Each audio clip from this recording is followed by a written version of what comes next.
Hi everyone, today I'm telling you, are these popular fantasy BookTok books worth it? Now, what are my qualifications to be able to do this? I started on BookTok in 2020 and that is when I read pretty much every single popular BookTok book at the time, all the classic fantasies. Obviously, yes, BookTok has grown and since then there are more that have been added and there's romance has got a lot bigger. I feel like in 2020 it was very fantasy and now romance has become the main BookTok genre. But I've pretty much read every single popular fantasy BookTok book, and if I haven't, then I haven't, it's sort of small standalones that I haven't read. So I'm going to go through 10 of them and tell you whether or not they're actually worth your time and money. Now, this isn't as simple as did I like it, because I might not like it and you might, or I might love it and you won't. So I'm going to give some context as to what might make you like it or dislike it, and you can work out whether or not it sounds like something that's right for you. Now, I'm going to assume that you already like fantasy, but if not, don't worry, I'm still going to give some context as to how strong the fantasy element is, because obviously the stronger it is, the more you have to be into fantasy to enjoy it. So anyway, we've got 10 to get through, so we're going to do this fairly quickly. Let's go. Now, I don't have all of these books physically on me because, like I said, I read a lot of them in 2020. However, recently I reread Red Queen and I have mixed feelings. This is the first book in a series. I think there's 5 books in total, or maybe 4 books. I read this first one, I was so excited to read the second one, and then I basically ended up skimming that one and skimming the last 3 because I bought it as a series. This book itself, I would really recommend. It's really interesting. It's about where the world is divided by blood, red or silver. The reds are commoners, ruled by a silver elite. And then the main character, who is a red, she is poor, she happens to possess a deadly talent of her own, and so the silvers hide her in plain view, declaring her a long-lost silver princess because she secretly has silver blood. So she basically gets sent to the castle. This is very sort of enemies to lovers, I guess. It's got, you know, being married off, that kind of thing. It's very, yeah. This is very similar to Powerless. So I will have that in that list next, but if you liked Powerless, you'd like this one and vice versa. This book I really enjoyed. It's really good, and there's a twist at the end and there's a great ending and it's amazing. Every other book I disliked in the series I couldn't get into. I don't know what it was, I just couldn't get into them.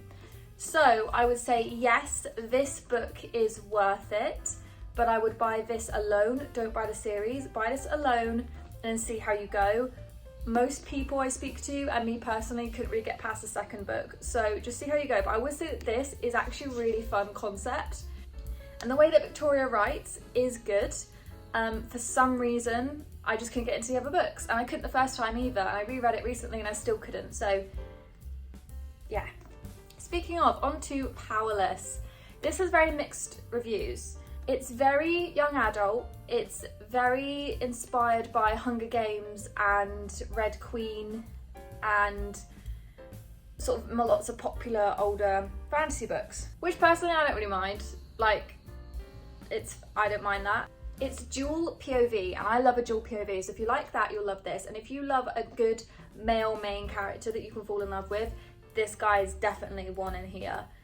He is one of my top 5 male main characters, or male characters in a book of all time. In fact, he's probably my second favourite after Rhysand. I think the dual POV works really well because you get to love the characters really well, and there's also a spin-off novella about one of the smaller characters within this book that is absolutely amazing. The second book got a bit worse reviews because it didn't have as much plot. It was more sort of the 2 characters pining, and it was very, but if you like romance, I think this is ideal. If you're looking for more of a strong fantasy, Lord of the Rings type of thing, this isn't it.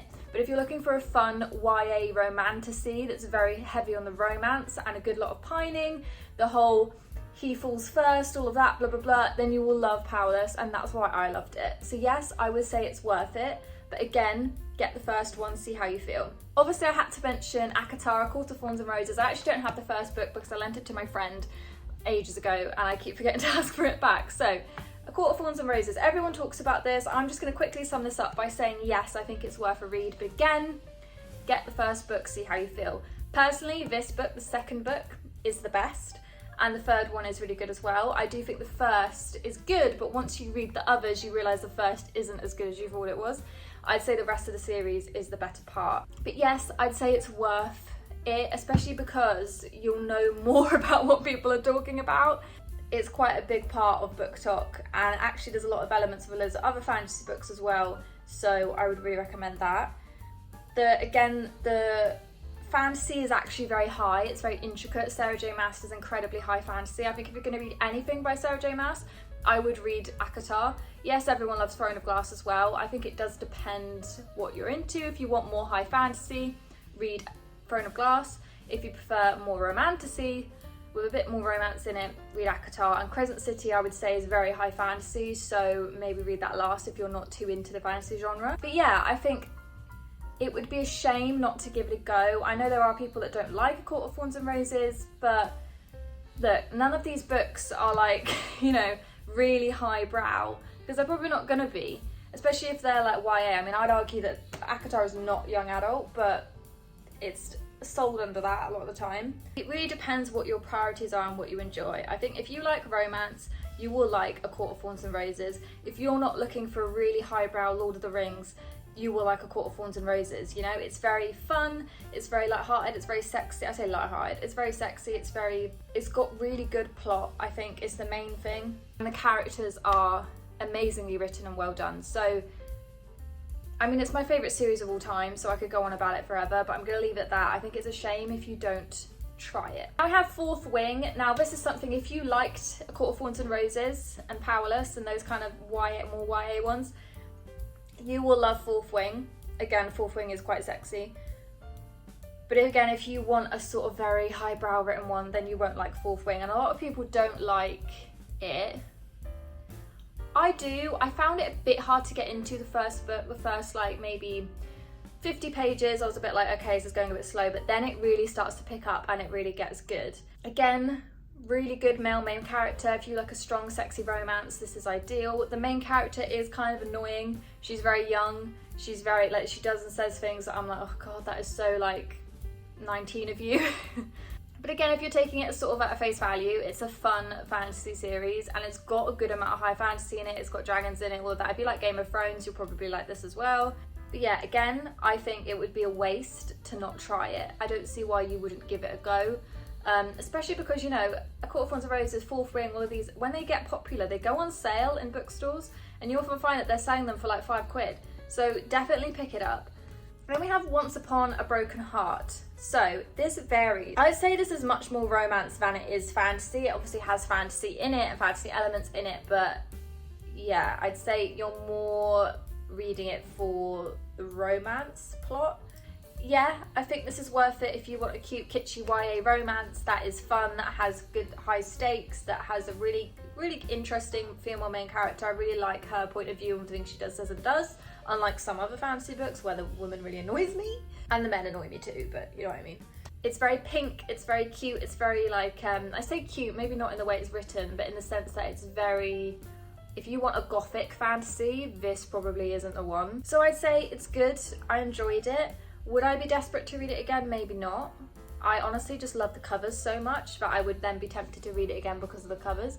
But the actual content, I'm not as bothered about. I wasn't as bothered about the male main character. So I think if this sort of cover really encompasses the vibe of the book. So if you look at this cover and think that looks like a book that I'd enjoy, then I'm sure you will. If you look at that and think that looks too pink and nice and blah, blah, blah, you might not. Now that is a series, and I think that the other books again are better in the series. I think the last book is the best one.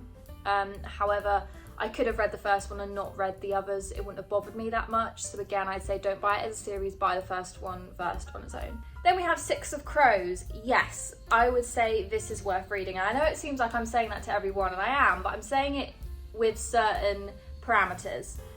However, with Six of Crows, I think you will always enjoy it. I think there's not like a specific person or a specific interest that will enjoy it. I think it does just tailor to everyone. Again, the first read, couldn't get into it. I actually DNF'd it the first time I read it. Then I tried it again and I loved it.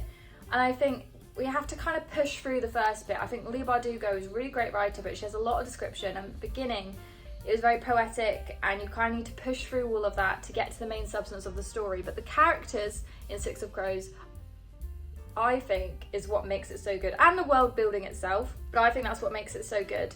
And I think this and the Shadow of Bone trilogy, which is set in the same Grishaverse, the same universe, I'd say this is definitely more worth reading than Shadow of Bone, even though Shadow of Bone technically you should read first. I think that Six of Crows is worth it. But again, second book didn't really do much for me. I can't tell you anything that happens in it, I can't really remember. And then the books that came after that, focusing on one of the other characters, I tried reading and couldn't get into. So for me personally, this main book, yes, worth it. Rest of it, I don't know, not so much. Six of Crows is a bit more high fantasy. If you want a romance in Six of Crows, there is romance in it, but it's not as strong as these other ones that I've mentioned that are much more romantic-y. So I think if you're not as big a romance gal, then you will really like Six of Crows. If you're looking for a spicy, steamy romance, Six of Crows isn't the one. And then we have From Blood and Ash. Ooh, this is a hard one. Again, I feel like I'm saying the same thing each time, but the first 2 to 3 books of this series, oh my gosh, so good. I loved it, and I loved the male main character. The female main character was annoying. She kept doing things that she was told not to do, and it was getting on me, but whatever. But the first 3 books were really good, and I really enjoyed the male main character and the sort of changes and plot twists that happened within it. After that, it got very weird. It got very dark, it got very naughty, it got a bit too much for me, and I just stopped reading it. And then there's a sort of spin-off series with one of the other characters that I haven't started. Overall, I'd actually say that this is not worth it. I'd say if you can get this book for free, sure, give it a go. I did enjoy it when I read the first few books, but it's quite intense fantasy, and it feels very young, but also not, because it's very graphic. It kind of felt like that by the end. She was kind of just adding in elements, like sexy elements, weird fantasy stuff, and kind of odd things in it. But at first, it was really good. And I actually do enjoy the other books by this writer that aren't in that series. But no, I'd say this isn't worth it. I'd say if you've been wanting to read it for a while, give it a go. But if you're going to read this over any of these other options, don't. Then we have Divine Rivals. I really enjoyed this duology. And this is one that actually I'm going to say both books are as good as each other. And you need to get both at the same time, because you will want to read both and you'll be waiting to read the second one. And the second one is just as good, if not better, than the first one. These aren't too long, so I'd say they're definitely worth your time. And the romance is good. Again, it's quite young, it's quite YA, it's not steamy really or anything like that. But the magic system within it is really interesting and really cool. So yeah, if you like, I mean, the fantasy's not too high, it's kind of urban fantasy in some ways, and it's got sort of political elements to it. Overall, I think it's a good mix of romance and fantasy. Like, if you prefer either one, you'll still enjoy this. So yes, definitely worth your time. In fact, I would almost say that I could understand maybe if you don't like acotar, if you don't like powerless. I can see how they can be sort of subjective. I would argue that Divine Rivals is almost unsubjective, in that I can't see why you wouldn't like it. The only reason I can see why you wouldn't like it is because it's not a steamy romance, it's not a older romance, it's got younger characters in it. It feels very like puppy lovey, but other than that, I can't really see an issue. So yes, I think it's definitely worth your time. Then we have the Cruel Prince series. I'm gonna say something controversial. I'm gonna say this isn't worth your time. However, this is very much my opinion, and I will go into why I believe that now. A lot of people love this series, and a lot of people love the characters. I don't mind the female main character. I don't like the male main character, and I never ever sort of fell for him or liked him in any way. That might be why I didn't like it so much. I read this series in 2020, and I remember about 2 days after reading it, I thought, what happened? I just seem to forget everything that happened. That does happen to me sometimes. When you have a book like A Court of Thorns and Roses, for example, I could tell you every single plot point, everything, like from that, do you know what I mean? The last time I read it was like 2 years ago. If I can forget the whole plot and everything that happened in the book within 2 days, it clearly wasn't that impactful. Did I have fun reading it? I think I did. I remember reading it around the Christmas period, and it was okay, it was fun, but it wasn't addictive. I have read other stuff by Holly Black, and I didn't like those books either, so I think I'm maybe just not a fan of her writing style. I'd say this book is definitely worth it if you like a sort of fairy tale thing. Again, if you like a non-steamy romance, it's very YA romance. If you like particular fantasy elements, like I don't like that the male main character had a tail, but that's just me personally. I think if you're very much into sort of fantasy, and maybe you read fantasy when you were young, I think you'd really like this. I think maybe do some research into the 2 main characters before you read it. But yeah, for me personally, I'd say it wasn't worth it. I'd say I wish I read something else instead, and I wouldn't be rereading it.